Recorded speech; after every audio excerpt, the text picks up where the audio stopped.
ओम शांति। 13 मई 2025 की प्रातः मुरली में बाप दादा हमसे कहते हैं, मीठे बच्चे, अनेक देहधारियों से प्रीत निकाल, एक विदेही बाप को याद करो तो तुम्हारे सब अंग शीतल हो जाएंगे।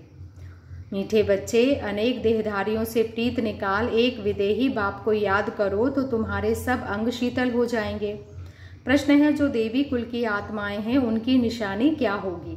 जो देवी कुल की आत्माएं हैं उनकी निशानी क्या होगी? उत्तर है, देवी कुल वाली आत्माओं को इस पुरानी दुनिया से सहज ही वैराग्य होगा। दूसरा, उनकी बुद्धि बेहद में होगी। शिवालय में चलने के लिए वह पावन फूल बनने का पुरुषार्थ करेंगे। तीसरा, कोई आसुरी चलन नहीं चलेंगे। चौथा, अपना पोता मेल रखेंगे कि कोई आसुरी कर्म तो नहीं हुआ है। बाप को सच सच सुनाएंगे, कुछ भी छिपाएंगे नहीं। गीत है, न वह हमसे जुदा होंगे, न उल्फत दिल से कम होगी। ओम शांति। अभी यह है बेहद की बातें। हद की बातें सब निकल जाती हैं। दुनिया में तो अनेकों को याद किया जाता है, अनेक देहधारियों साथ प्रीत है। विदेही एक ही है जिसको परमपिता परमात्मा शिव कहा जाता है। तुम्हें अब उनके साथ ही बुद्धि का योग जोड़ना है। कोई देहधारी को याद नहीं करना है। ब्राह्मण आदि खिलाना, यह सब हुई कलयुग की रस्म रिवाज। वहाँ की रस्म रिवाज और यहाँ की रस्म रिवाज बिल्कुल अलग है।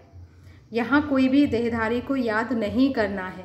जब तक वह अवस्था आए तब तक पुरुषार्थ चलता रहता है। बाबा कहते हैं, बच्चों, जितना हो सके पुरानी दुनिया के जो होकर गए हैं या जो हैं उन सबको भूल जाना है। सारा दिन बुद्धि में यही चले, किसको क्या समझाना है। सबको बताना है कि आकर वर्ल्ड के पास्ट, प्रेजेंट, फ्यूचर को समझो, जिसको कोई भी नहीं जानते। पास्ट अर्थात कब से शुरू हुई, प्रेजेंट अब क्या है, शुरू हुई है सतयुग से। तो सतयुग से लेकर अभी तक और फ्यूचर क्या होना है दुनिया बिल्कुल नहीं जानती। तुम बच्चे जानते हो, इसलिए चित्र आदि बनाते हो। यह है बड़ा बेहद का नाटक। वह झूठे हद के नाटक तो बहुत बनाते हैं। स्टोरी बनाने वाले अलग होते हैं और नाटक की सीनरी बनाने वाले दूसरे होते हैं। यह सारा राज अभी तुम्हारी बुद्धि में है।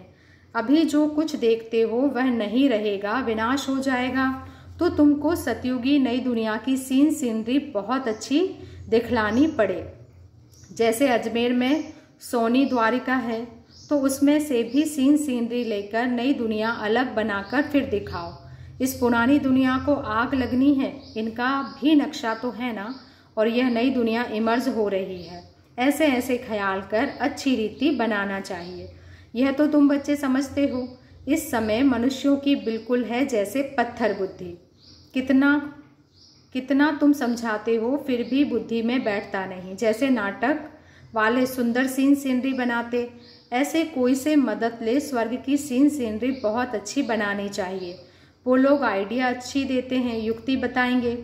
उनको समझाकर ऐसा अच्छा बनाना चाहिए जो मनुष्य आकर समझे।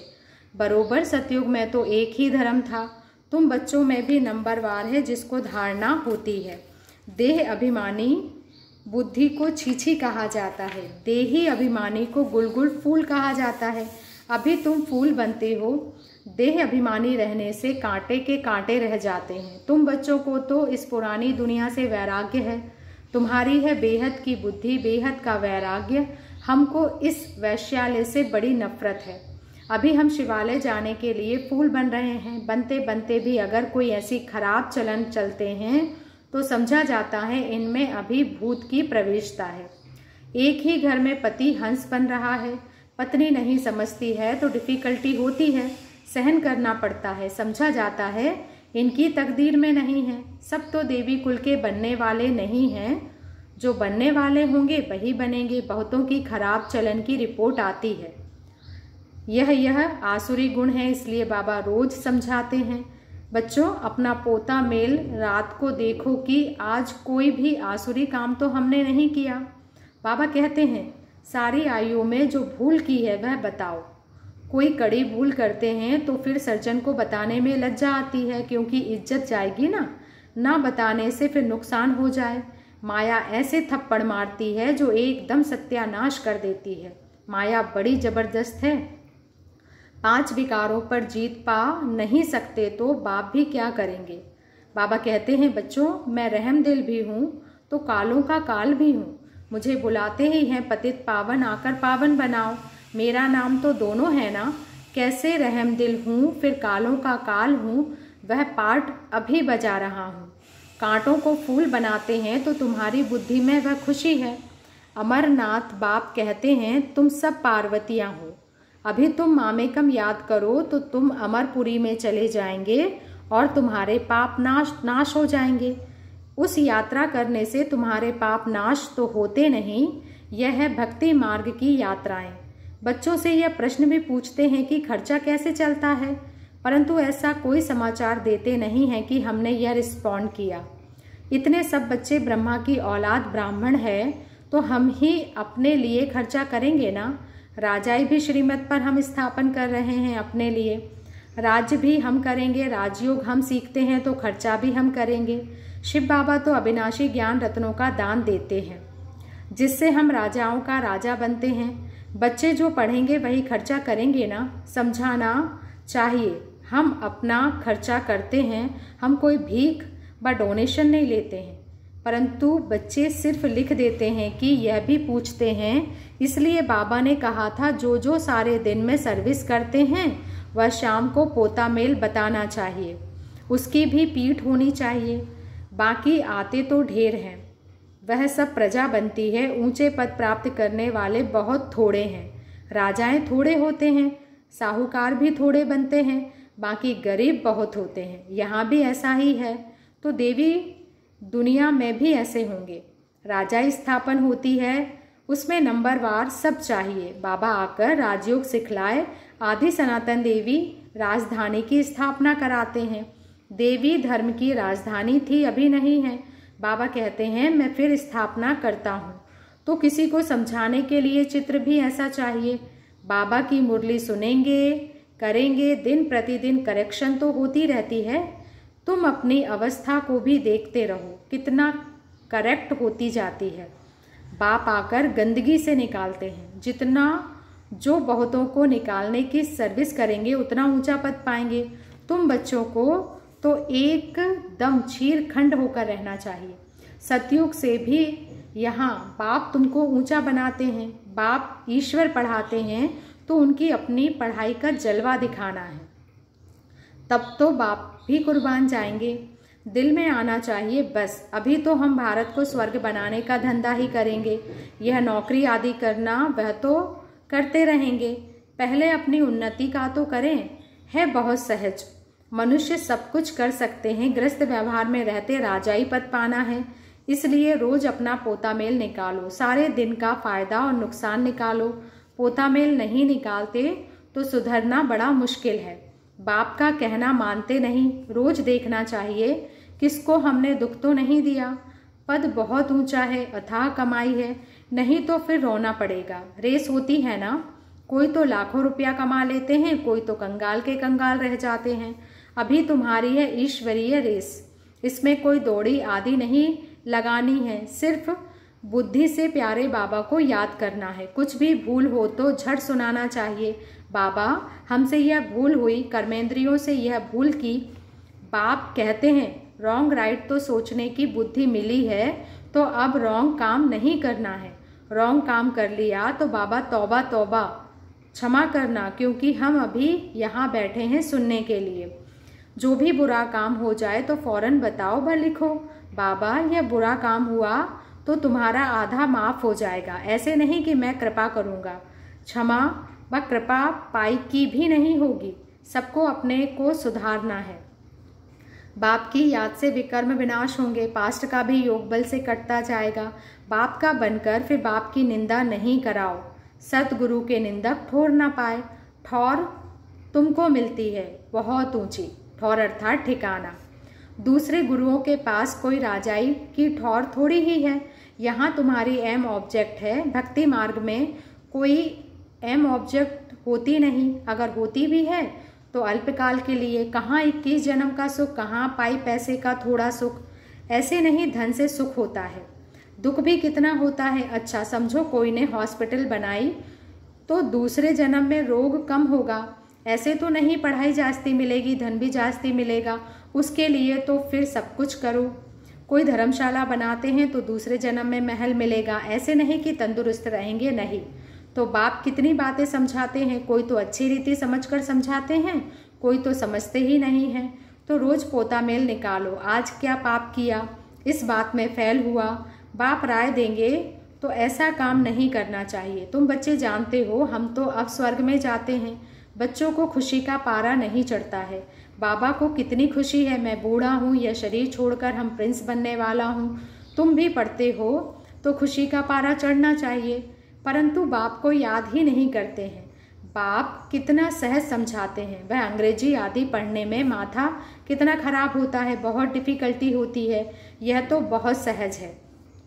इस रूहानी पढ़ाई से तुम शीतल बन जाते हो, इसमें तो सिर्फ बाप को याद करते रहो तो एकदम शीतल अंग हो जाएंगे।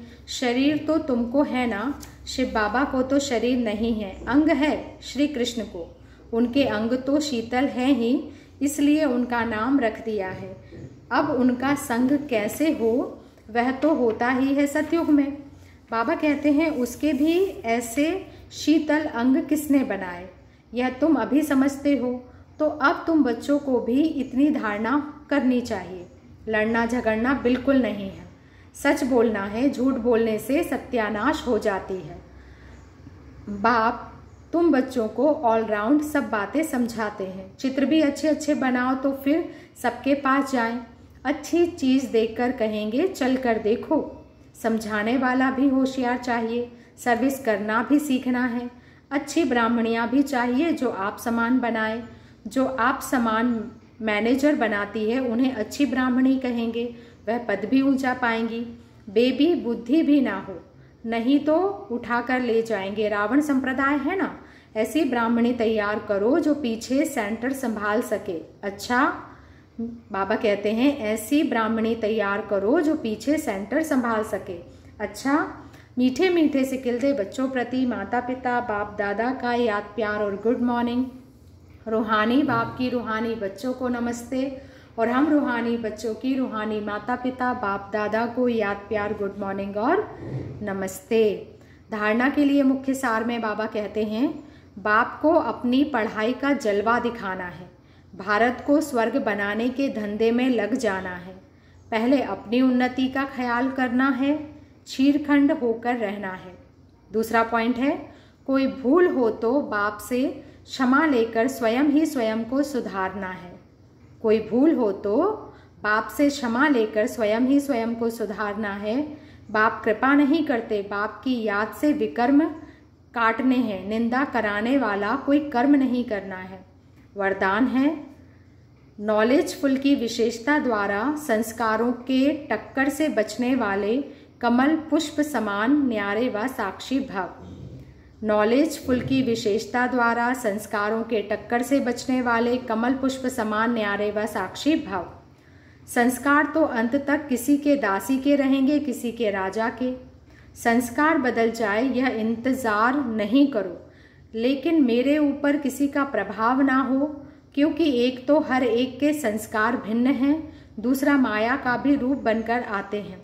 इसलिए कोई भी बात का फैसला मर्यादा की लकीर के अंदर रहकर करो। भिन्न भिन्न संस्कार होते हुए भी टक्कर ना हो, इसके लिए नॉलेजफुल बन कमल पुष्प समान न्यारे व साक्षी रहो। स्लोगन है हट व मेहनत करने के बजाय रमणीकता से पुरुषार्थ करो। हट व मेहनत करने के बजाय रमणीकता से पुरुषार्थ करो। अव्यक्त इशारा है रूहानी रॉयल्टी और प्योरिटी की पर्सनैलिटी धारण करो। रूहानी रॉयल्टी और प्योरिटी की पर्सनैलिटी धारण करो। पवित्रता सुख शांति की जननी है, जहाँ पवित्रता है वहाँ दुख अशांति आ नहीं सकती। तो चेक करो सदा सुख की शैया पर आराम से अर्थात शांत स्वरूप में विराजमान रहते हैं।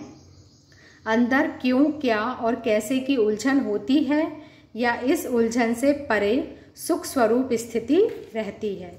अच्छा, ओम शांति। शुक्रिया बाबा, शुक्रिया।